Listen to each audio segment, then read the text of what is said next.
سڵاتان لەبێت بینەرانی خۆشەویستی تلوزیۆنی کۆمەڵە خۆشحاڵین لەوەی کە جارێکی تر بە بەرنمەکەی خۆتان واتە بەرنمەی ئێمە و بینەرانەوە دەبینەوە میوانی ماڵەکانی ئێوەی خۆشەویست. ئەم بەرنمەیەش هەروەک بەرنمەکانی ڕابردوو بە کۆمەڵێک بابەتی جۆرا و جۆر هاتوونەتەوە خزمەتتان و کە هیوادارین کە مەجالتان هەبێت تا بە کۆتایی ئەم بەرنمەیەش هاوڕێمان بن.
ڕێژەی توشبووان بە نەخۆشی کۆڕۆنا لە زۆربەی ئۆستانەکانی ئێران لە هەڵکشاندایە وا ژمارەی ئەوانەی کە بەم نەخۆشیە گیانیان لەدەستدەن بە بەراورد لەگەڵ ژمارەی دانیشتوانی ئێران ڕکودی جیهانی شکاندووە.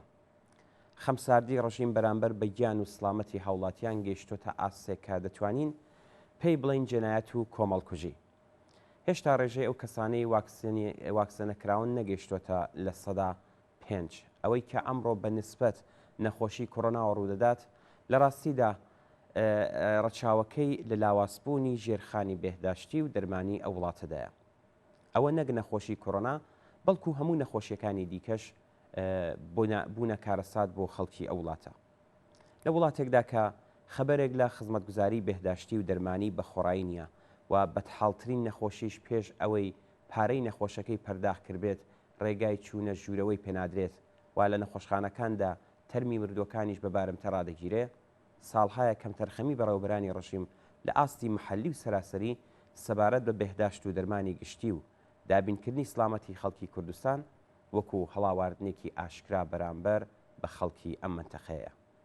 جێگای ناڕزایەتی کۆمەڵانی خەڵکی کوردستانیش بووە، بەڵام هەرگیز وەڵامێکی جگە لە بەڵێنی فریوکارانە بە شوێنیەوە نەبووە. کوردستان لە بواری ئابوووریەوە یەکێک لە دواکەوت و ڕاگیراوترین ناوچەکانی ئێرانە. ئاسەواری سیاسەتی بە ئەنقەست دواکەوت و ڕاگررتنی کوردستان لە هەموو دیاردەکانی ژیانی خەڵکی ئەم ناوچەیە و لەوانە لە بێهداشت و دەرمانیشدا بەڕوونیە بیندرێت.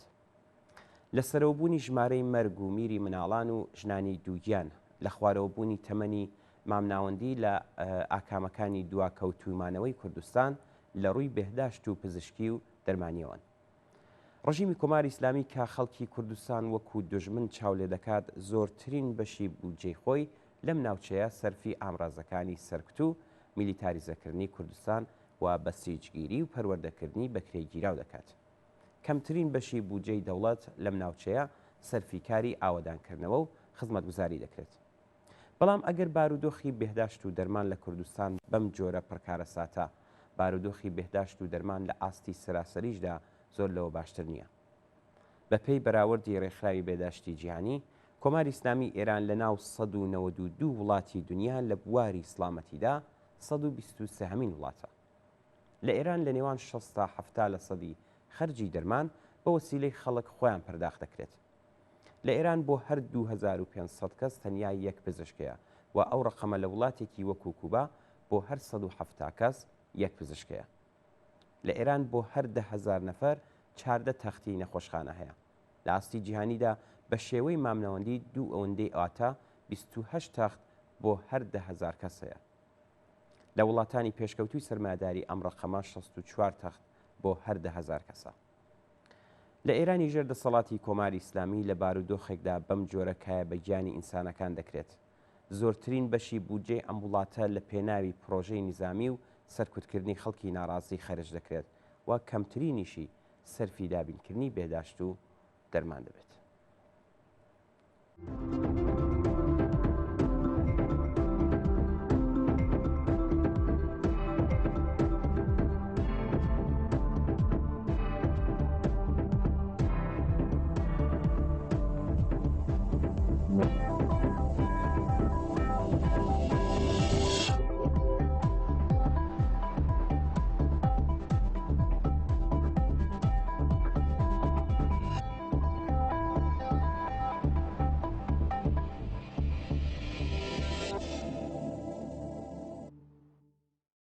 بینەرانی ئازیز، هیچ هەفتەیەک نییە کە لانی کەم نامەیەکمان سەبارەت بە بڵاوبوونەوەی مەترسیداری موادی مخەدر بەدەست نەگات.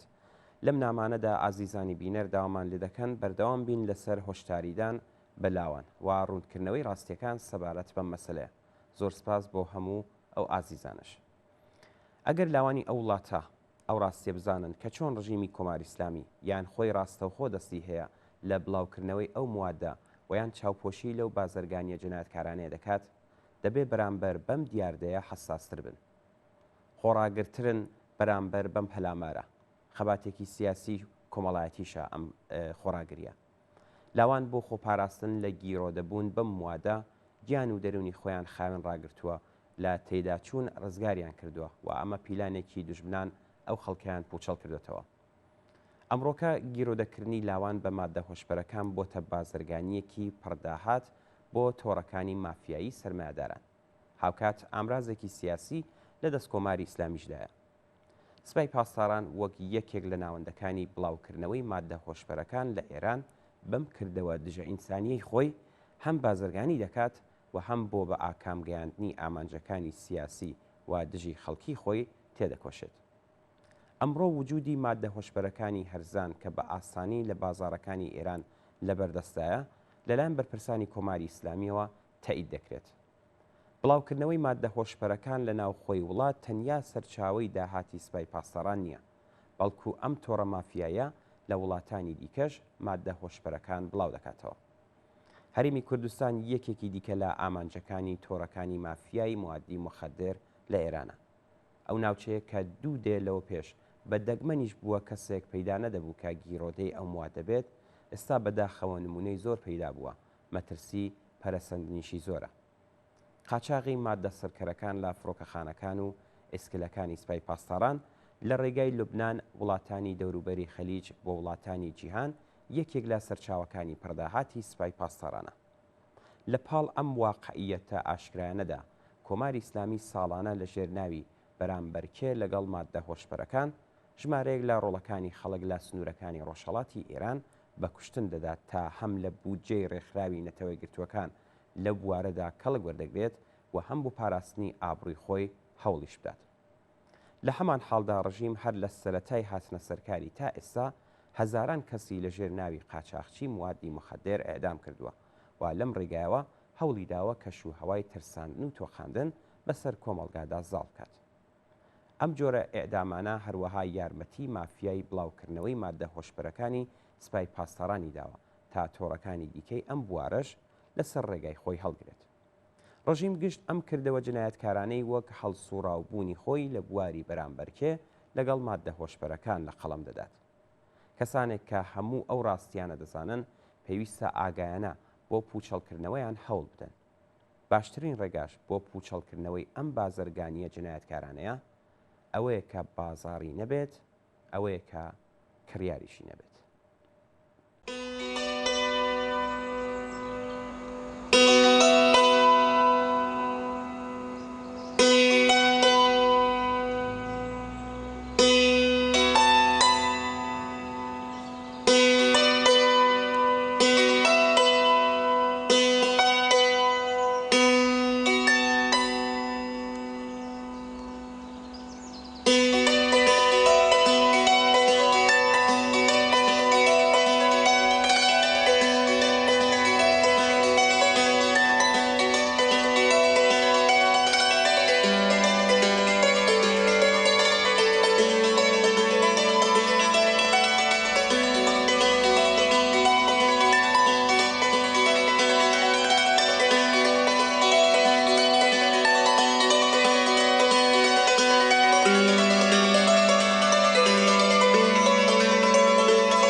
بینەرێکی ئازیز بە نازناوی ڕووناک کە بە بۆنەی کارەوە لە کوردستانەوە چوونە شاری کرمان و لەوێ نیشتەجێن لە نامەیەکدا لە باس لە ژیان و بەسەرهاتی خەڵکی ئاوارە و پەنابەری ئەفغانستانی دەکات.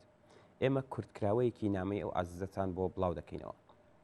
ڕووناکی بەڕێز نووسیوێتی چەند ساڵێکە لەگەڵ بنەماڵەکەمان لە یەکێک لە گەڕەکەکانی دەوروبەری شاری کرمان دەژین. بە بۆنەی کارەکەمەوە هەڵس و کەوتم لەگەڵ پەنابەرانی ئەفغانستانی زۆرە. ڕۆژ نییە ژمارەیەک خەڵکی ئاوارەی ئەفغانستان کە وەکو پەنابەر لە ئێران دەژین دەرنەکرێن. ئەم کەسانە کە زۆربەی هەرە زۆریان کرێکار و بنەماڵەی کرێکارین بەرەو ناوچەکانی نائەمن و بێبەش لە هەر چەشنە یارمەتیەک دیپۆر دەکرێن و بەم شێوەیە بەرەو ڕووی کێشە و گرفتێکی زۆر لەوانە نەبوونی موادی غەزایی، بێهداشتی و ئاوبوونەتەوە. مەئمورانی کۆماری ئیسلامی بە هەڵس و کەوتی دژی ئینسانی بە شوێن ئەو کەسانەی کە لە بەرامبەریان خۆراگری دەکەن دەگەڕێن و بە شێوەیەکی وەحشیانە دەست بەسەر و ئەزیەت و ئازاریان دەدەن و دەیانگەڕێنەوە بۆ ئەفغانستان. هەروەها لە ژێر ناوی دەرکردنی پەنابەرانی ئەفغانی ژمارەیەک لەو ئێرانیانی کە شناسنامەیان یا کارتی شناساییان نەبووە دەستگیر کراون. کرێکارانی ئەفغانستانی کەمترین حەقدەست لە دژوارترین کارەکانی وەک بیناسازی، گورە پەسخانەکان، مۆرخداریەکان، گاوداریەکان و هەروەها ئەو کارانەی کە لەگەڵ موادی مەترسیدار و غەیرە بێهداشتی سەرۆکاریان هەیە کار دەکەن. نیازی سەرمایه‌داران بە کاری هەرزان و کرێکارانی بێبەش لە هەر چەشنە مافێکی یاسایی بۆتە هۆی ئەوەی کە کۆماری ئیسلامی لە ماوەی 30 ساڵی ڕابردوودا کرێکارانی ئەفغانی لە ئێران قبول بکات. بەڵام ئەم ڕژیمە لە حاڵێکدا کە بە توندی ئەوان دەچەوسێنێتەوە لەم کرێکارانە لە هەلومەرجی ئاساییدا وەگە ئامرازێکی سیاسی بۆ بردنە پێشەی سیاسەتەکانی خۆی کەڵک وەردەگرێت. بۆ نمونە وەکو گۆشتی بەردەمتۆب لە شەڕەکانی سووریەدا کەڵکیان لێوەردەگرێت. کۆماری ئیسلامی لە هەمان حاڵدا لە بودجەی ڕێکخراوی نەتەوەی گرتووەکانیش بە بیانی پەنادان بەم پەنابەرانە کەڵک وەردەگرێت. بەڵام هەلومەرجی ژیانی مناڵانی بنەماڵەکانی پەنابەری ئەفغانی لە دڵی هەژاری و فەلاکەتی بنەماڵەکانیاندا زیاتر لە هەر شتێکی دیکە دڵتەزێنترە. زۆربەی ئەم منداڵانە تووشی نەخۆشی جۆراوجۆر هاتوون و لە بەردەم مەترسی دەستڕێژیدان کە هیچ کات لە هیچ شوێنێک باس ناکرێت. ئەوان لە ئیمکاناتی خوێندن و بێهداشت بێبەشکراون و ڕۆژانە لە نێو شارەکاندا خەریکی فاڵگرتنەوە و کارگەرێکی لەم چەشنە یان خەریکی کارکردن لە هەلومەرجی دژوار لە کارگاکاندان و لانی کەمی ئیمکانات و مافەکانیشیان بێبەشکراون.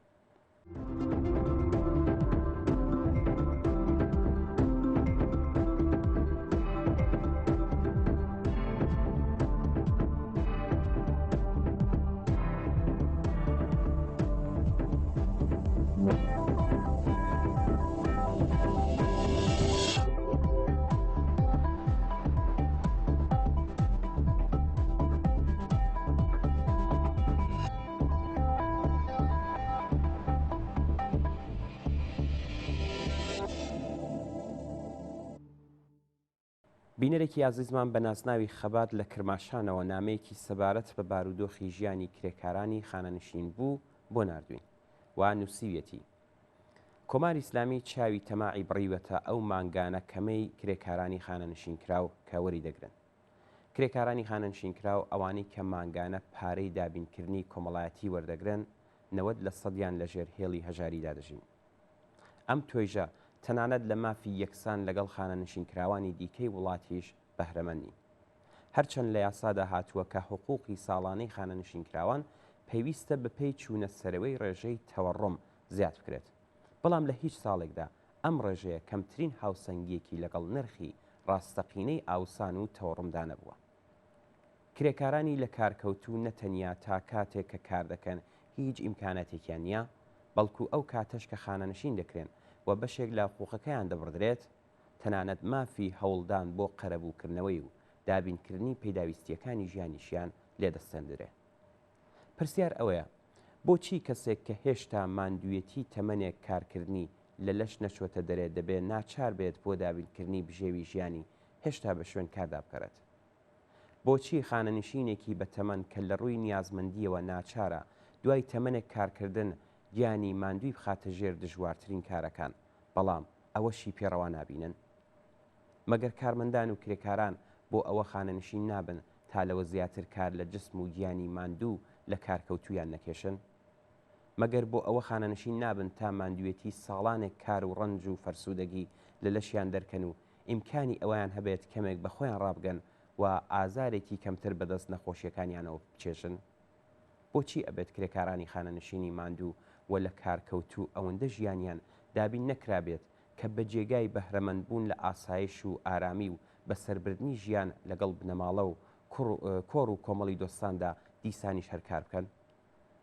بۆچی دەبێت دوای تەمەنێک کارکردن بە شەو بە ڕۆژ لە ماڵ دەرکەوێ و بچێتە سەر کارێک کە تەنانەت ڕەنگە دژوارتر لەو کارەش بێت کە لە سەردەمی لاوێتیدا کردوێتی؟ خەباتی بەڕێز، زۆر سپاس بۆ نامەکەت. بێگومان هەر وەکو ئێوەش نووسیتانە خانەنشین بە کەسێک دەوترێت کە نانی لە گرەودانە بێت و بێنیاز لە ئیمکاناتی لانیکەمی ژیان تەمەنی بە ساڵاچوونی خۆی لە ئاسایش و ئارامیدا تێپەڕکات و کۆمەڵگاش ڕێزی لێ بکرێت. کرێکاری خانەنشینکراو کە لە ماوەی چەند دێدا بە کار و بەرهەمهێنان و خزمەتەکانیان سەروەت و نیعمەتێکیان بۆ کۆمەڵگا بەرهەمهێناوە، مافی خۆیانە بەبێ ئەوەی ناچار بکرێن جارێکی دیکە پێ بنێتەوە بازاڕی کار.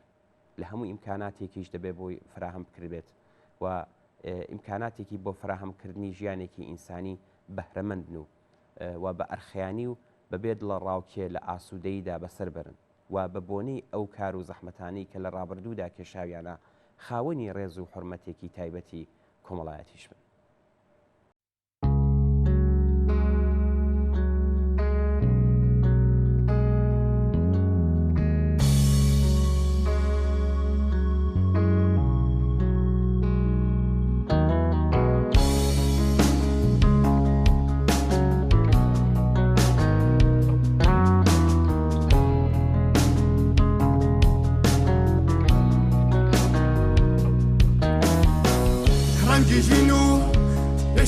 داد پروری نچه لیادم آدمی من بولتنان هر حولدم بکارکم من لجری حکمی نداد پروری و بشخوران واده ایغموا دن حال برن برنوا شطا ممنان مشمینتی نابه عبد زیمان پرکار و رنج کشان با شکوی چلادکان ای حوریانی رنج دران بنو میدانی خلخان اما همو با یک سری دبین حز و پشتیوان دنها برن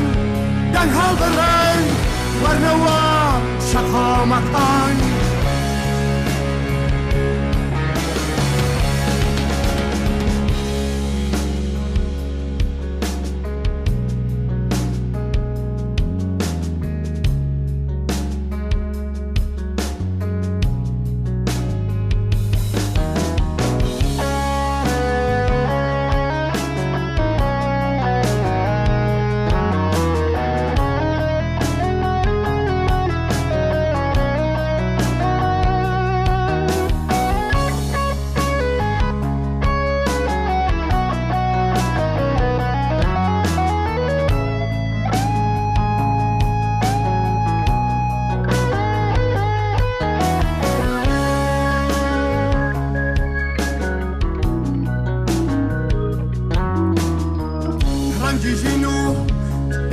داد پروری نچه لیادم آدمی من بولتنان هر حولدم بکارکم من لجری حکمی نداد پروری و بشخوران واده ایغموا دن حال برن ورنوا شطا مکان کولیشان من ناروخنه وری برزو مافی رونمان آدمی دمانوه روکنو شقا مکان روژگار کمر دل شنازی و کامدان با طرف سوری خیاوانو شینکان دنها برن ورنوا شقا مکان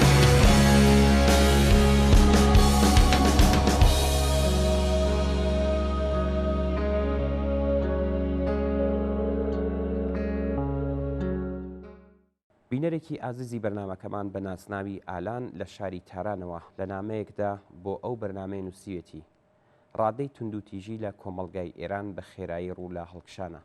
جگە لەو جنایەتانەی کە ڕژیم خۆی بەڕەسمی و بە ئاشکرا دەستی دەداتێ، توندوتیژی لە شێوەگەلی جۆراوجۆردا لە هەموو گۆشە و کنارێکی ئەم وڵاتە پەرەیسەندووە.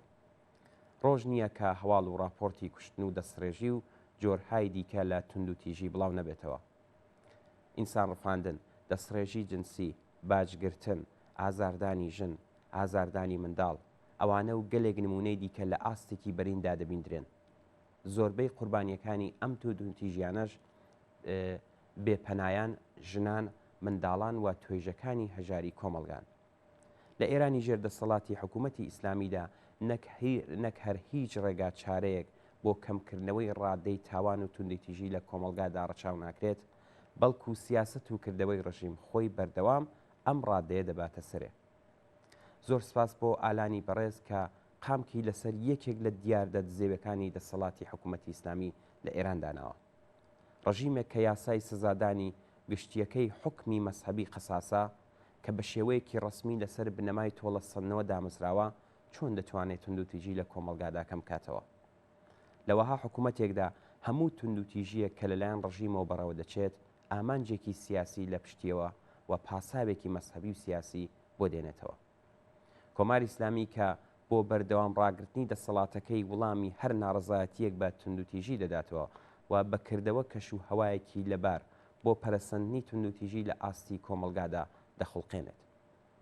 کۆمەلگایە کە تێیدا دەرەی جیاوازی چینایەتی بەردەوام تێیدا قوڵتر دەبێتەوە، کۆمەلگایە کە تێیدا پیاو سالاری حاکمە و ژن ناموسا، کۆمەلگایە کە تێیدا ئازاردانی منداڵ قەباحەتی نییە و هەموو هەڵاواردنێک بە پێی یاسا بە جۆرێک ڕێگای پێدراوە، ئاشکرایە کە توندوتیژی نواندنیش ڕوو لە پەرەسەندن دەبێت. لە کۆمەلگایەکدا کە هەژاری بێداد دەکات، ئازادی تاکە کەسی و کۆمەڵایەتی بەردەوام پێشێل دەکرێت. لە کۆمەلگایەکدا کە هیچ کارێکی فەرهەنگی بۆ خاوێنکردنەوەی کۆمەلگا لە ئەخلاقی ناسالم لە گۆڕێدانیا، لە کۆمەلگایەکدا کە جەهل و خورافە و ژن ئازاری و پیاو سالاری ڕەواج دەدرێت، لە کۆمەلگایەدا کە بە ئەشکەنجە و زیندان پێش بە دەربڕینی نەزەری ئینسانەکان دەگیرێت، لە کۆمەلگایەکدا کە بە پەردە و دیوار و حەسار ئینسانەکانی لە یەک جیا دەکرێنەوە، ئاساییە ئەگەر چاوەڕی پەرەسەندنی هەموو جۆرە توندوتیژیەکیش بوو.